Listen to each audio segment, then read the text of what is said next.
نمبر 1 ان د ان پښتو معنی ده کې او بل معنی ده په. لومړی استعمال دی کله چې یو شی د بل شي په منځ کې وي نو بیا ان کارول کیږي. لکه the ball is in the box. بال چې دا په باکس کې دننه ده. دوهم استعمال ده د ټایم لپاره یا د وخت لپاره استعمالیږي. او دریم استعمال چې ده هغه د ځای لپاره استعمالي ځای لپاره استعمالیږي. لکه د وخت لپاره I will come in June. زه به په جون میاشت کې راسم. دلته جون میاشت د وخت ده، دلته ان وخت وښوده. دوهم I am in Afghanistan. زه په افغانستان کې یم. ان دلته د ځای لپاره استعمال سه او افغانستان یو ځای دی. دوهم preposition چې ده art. art هم پښتو معنی ده کې او بل معنی ده په. دا د دوه شیانو لپاره استعمالیږي. لومړی وخت او دوهم چې ده د ځای لپاره. لکه I am at home. زه په کور کې یم. I am at home. زه په کور کې یم. کور دلته یو ځای ده نو at استعمالو. دوهم I came here at 2 o'clock. دلته په 2 بجې راغلم. دلته 2 بجې چې دی دا یو وخت نو at مو استعمال کو. I came here at 2 o'clock. دریم preposition چې ده هغه on ده. on پښتو معنی ده په یا د پاسه.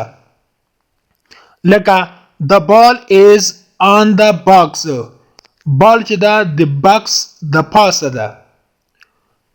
دوهم I came here on Friday. زه دلته راغلم په د جمعې په ورځ. دلته یې ټایم وښوده. on چې د اکثره وخت د ورځو لپاره استعمالیږي. د ورځو د نومونو نه مخته on کارول کیږي. لکه زه د جمعې په ورځ راغلم نو موږ وایو په انګلیش کې I came here on Friday. زه د جمعې په ورځ راغلم. بل preposition چې دی behind. دا behind معنی ده شاته. کله چې یو څیز له بل څیز یا د بل شي تر شا وي نو بیا په انګلیسي کې موږ د هغې لپاره behind استعمالوو. لکه the ball is behind the box.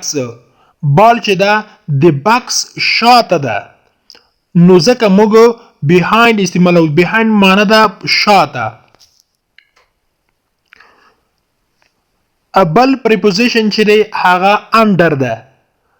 under پښتو معنی چې ده هغه لاندې. دا هغه وخت استعمالیږي کله چې یو څیز د بل څیز یا د بل شي تر لاندې وي نو بیا under استعمالوو.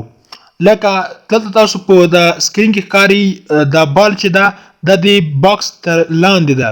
نو په انګلیسي کې وایو the ball is under the box. د بال چې ده د باکس لاندې ده. the ball is under the box. نو ځکه مو under استعمال کو. under پښتو معنی ده لاندې. بل preposition چې ده تر ټولو مهم ده هغه next to. next to پښتو معنی ده څنګ کې. دا هغه وخت استعمالیږي کله چې یو څیز د بل څیز تر څنګ وي یا یو شی د بل شي تر څنګ وي، خښ وي یا جوخت وي ورسره لګېدلی وي نو بیا next to استعمالوو. لکه دلته په سکرین کې تاسو ته ښکاري چې دا بال د باکس سره څنګ په څنګ کې ده. نو په انګلیسي کې موږ وایو چې the ball is next to the box. د بال چې ده د باکس تر څنګ ده یا په څنګ کې ده نو ځکه next to مو استعمال کړ. بل preposition چې ده چې تر ټولو مهم ده هغه between ده. between د between پښتو معنی ده په منځ کې. دا هغه وخت استعمالیږي کله چې یو شی د دوو شیانو تر منځ واقع وي، تر منځ موجود وي نو بیا موږ between استعمالوو. د between پښتو معنی ده په منځ کې. لکه موږ وایو the ball is between the boxes. بال چې ده د بکسونو په منځ کې ده. تاسو ته په سکرین ښکاري دلته د بال چې ده د بکسونو په منځ کې ده. نو هغه شی چې د دوو شیانو تر منځ وي د هغې لپاره موږ between استعمالوو. The ball is between the boxes. ball د بکسونو په منځ کې ده. د ټولو ته په انګلیسي ژبه کې prepositions ویل کیږي. prepositions پښتو معنی ده حرف ربط. د انګلیش ټو پښتو لرنینګ کورس ګرانو زده کوونکو د نن ورځې کلاس تر دې ځای پورې وو.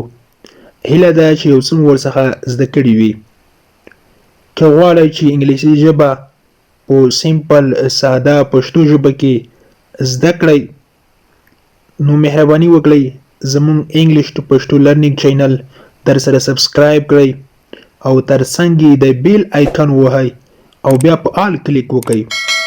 دې سره به زموږ هر نوی کلاس چې موږ یې روزانه اپلوډ کوو تاسو ته په خپل ټایم در ورسیږي.